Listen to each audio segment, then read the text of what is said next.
During the war against the Wraith, the Ancients, desperate to find a way to counter them, created various types of powerful, large-scale weapons, with mixed results, leaning heavily toward failure. Although a few designed and built their own weapons in secret, the outcome remained the same. No matter the power or size, they weren't effective enough to make a difference, as the Wraith had vast numbers and could adapt to any threat.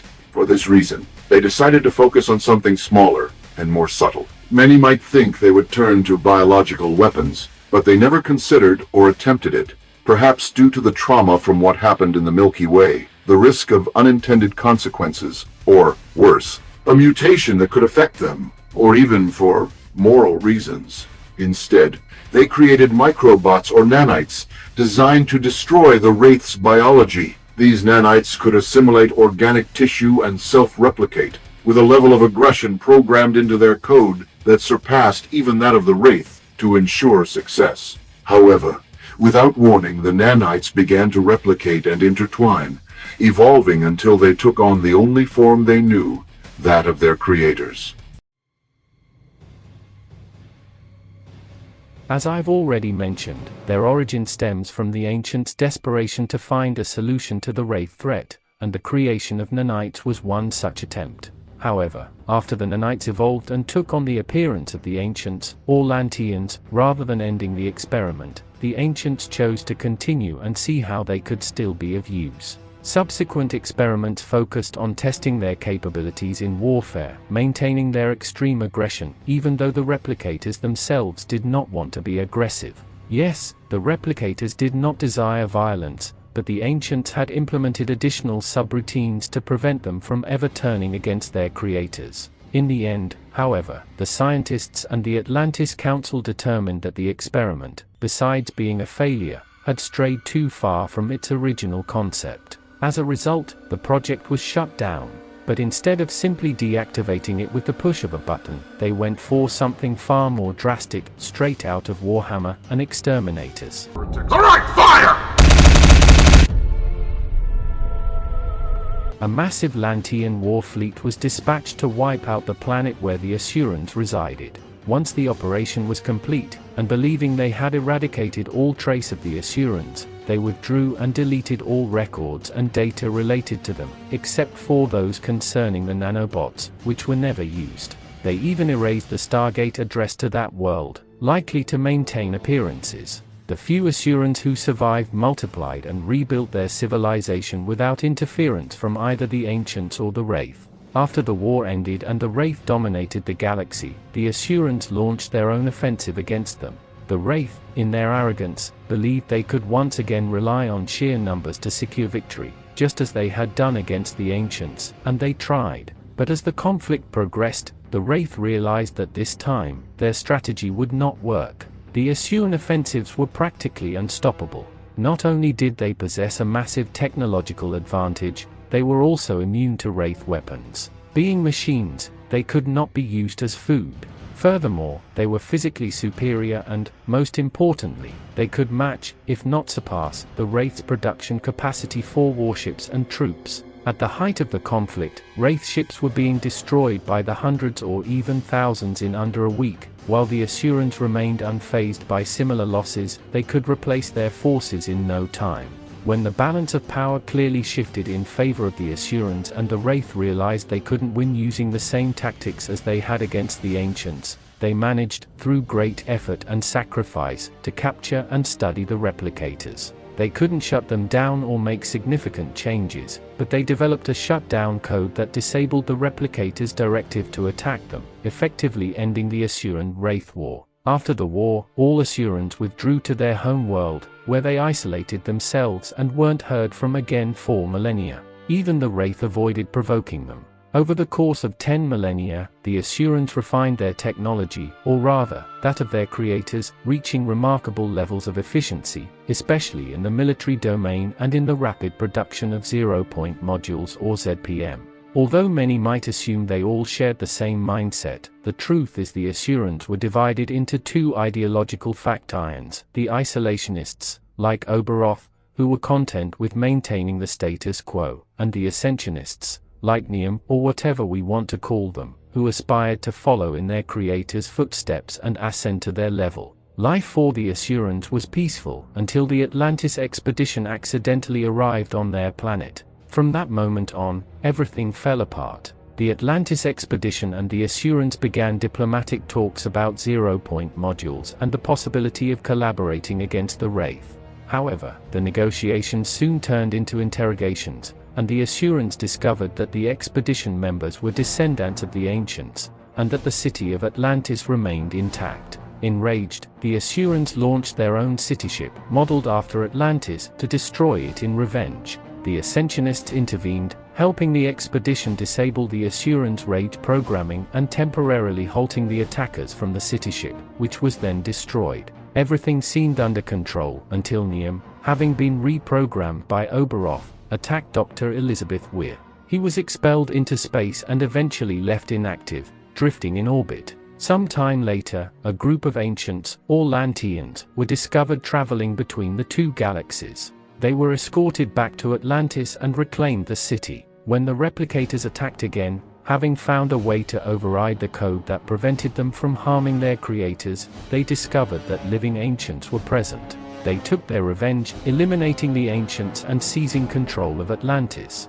However, their plans were foiled by the Atlantis team, who used an anti-replicator weapon to retake the city. Frustrated by two failed attempts to seize or destroy Atlantis, the Asurans began constructing a fleet of warships to strike at the heart of the problem, Earth. In response, the Daedalus-class ship Apollo devised a plan to destroy the Asuran war cruisers using its new weapon, Horizon, capable of deploying multiple nuclear warheads in a cluster strike. Later, the Asurans made a third attempt to destroy Atlantis using a Stargate satellite, firing a sustained energy beam through the Stargate directly at the city. All attempts to destroy the satellite failed. The Asurans nearly succeeded, but after 10 millennia, Atlantis once again lifted off, and while it wasn't the first time, this departure was final. During their journey, the Atlantis team traveled to the Asuran homeworld to steal multiple zero-point modules. They only managed to retrieve one, but in the process, they discovered that the directive to attack the Wraith had been deactivated. McKay reactivated it, but at the cost of losing Dr. Elizabeth Weir during the mission.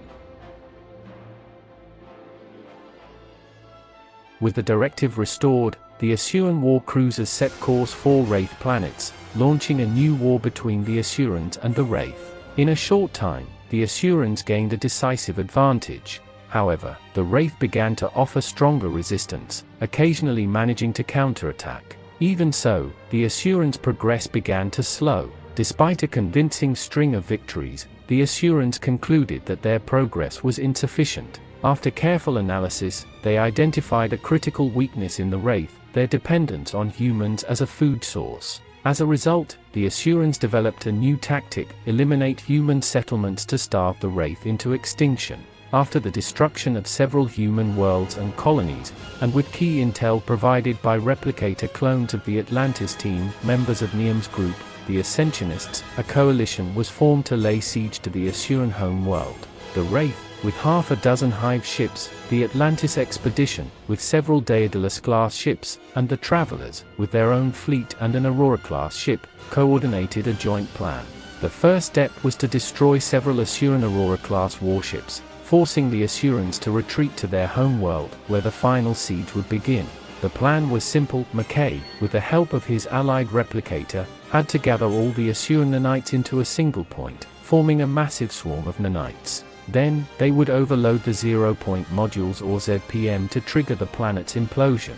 The plan worked. The planet was destroyed, and with it, all the Asurans. Or so they thought. A small group of Asurans, who were not under Oberoth's control, had anticipated the planet's destruction and the annihilation of their entire kind. They used the opportunity to continue with their own plans of ascension. This group, led by the replicator version of Dr. Elizabeth, or Asuran, honestly, I don't even know what to call her anymore, dedicated all their efforts to seeking ascension, without success. Eventually, they developed an artificial method. Their nanites were deactivated or destroyed, but their consciousness, their energy, was uploaded into subspace, staying as close as possible to the state of ascension. However, this state was not what they had hoped for. In fact, it became a living torture. With no bodies to return to, they wandered through the galaxy in search of a way to regain their physical forms. During their journey, they encountered numerous species unknown even to the Wraith. They even managed to infiltrate Wraith technology itself, though the experience disgusted them. With no other options to restore themselves physically, Elizabeth infiltrated Atlantis, seeking help to save herself and her group. They succeeded, but one of their own betrayed them. Elizabeth had no choice but to eliminate him. Once that issue was resolved, the group retreated to a remote world to continue their pursuit of ascension. However, Elizabeth, aware that sooner or later others in the group, or even she herself, could become a threat, decided to take drastic action. She led the group into a trap, redirecting the Stargate to an empty region of space where they all, including herself, would be left floating, frozen, and deactivated, marking the end of the Pegasus Replicators, or Asurans. Well, that was supposed to be the closure for the Pegasus Replicators. Although there were still plots about replicators on Earth, and even the storyline of Stargate Atlantis, Extinction, or Stargate Atlantis, Unascended, call it whatever you like, which was going to continue with the Asurans, Elizabeth, hybrids, and much more. But, as always, everything was cancelled. Damn you, MGM.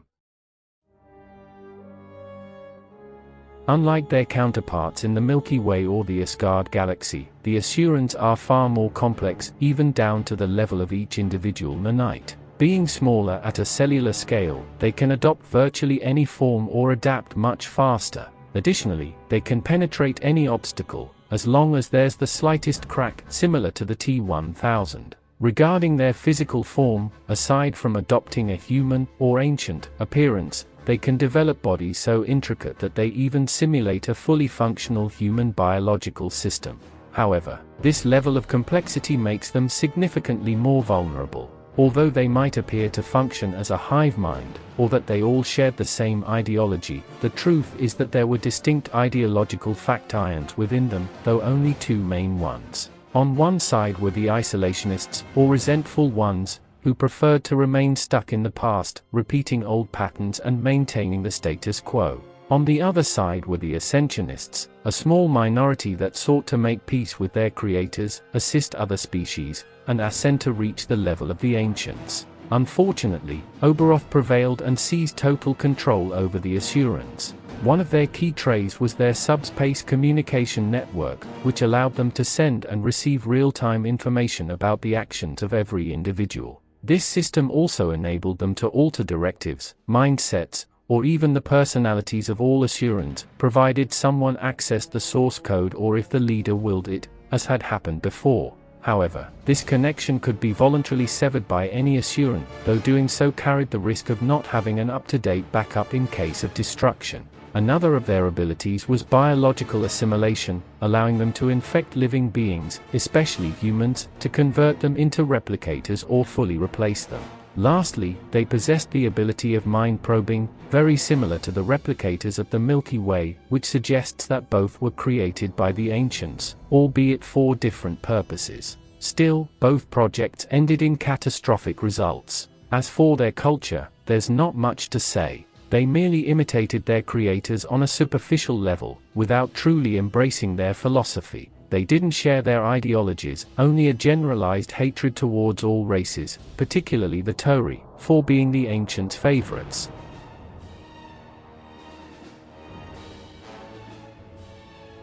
It's curious, despite mimicking their creators' technology, the Asurans' tech turned out to be more outdated, and they never developed significant innovations of their own, or at least no major improvements. That's why I believe they wanted to seize the city of Atlantis, to study it, enhance their technology, or simply destroy it to eliminate any competition. What's even stranger is that, despite being highly advanced replicators, they lacked quality shields and didn't even possess drones, the most powerful weapon ever created by the ancients. The only known ships they had were a frigate, Asuran-class war cruisers, and their version of puddle jumpers. And that's why, in the next video, we'll be talking about the Stargate Pegasus Chronicles mod.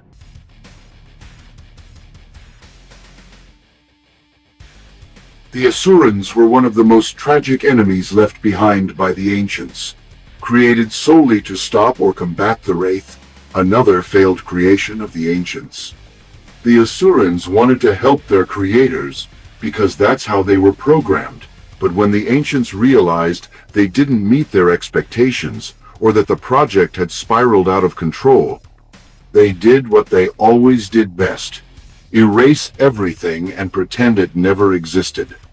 At this point, instead of appearing as wise or intelligent, the ancients seem more like a bunch of bastards with an endless list of crimes that others have to clean up. It would have been interesting to see the Ascensionists as a neutral faction, simply seeking peace, or even as allies of humanity. It seems that was the direction they intended to explore in future stories.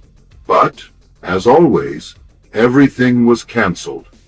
In the next Stargate video, we'll talk about ships. So now I ask you, what do you think about the Asurans and the Ancients? How would you use them? Or what would you do with them? Give it a like, subscribe, comment, so YouTube's algorithm recommends us to more people, and I'll see you in the next video.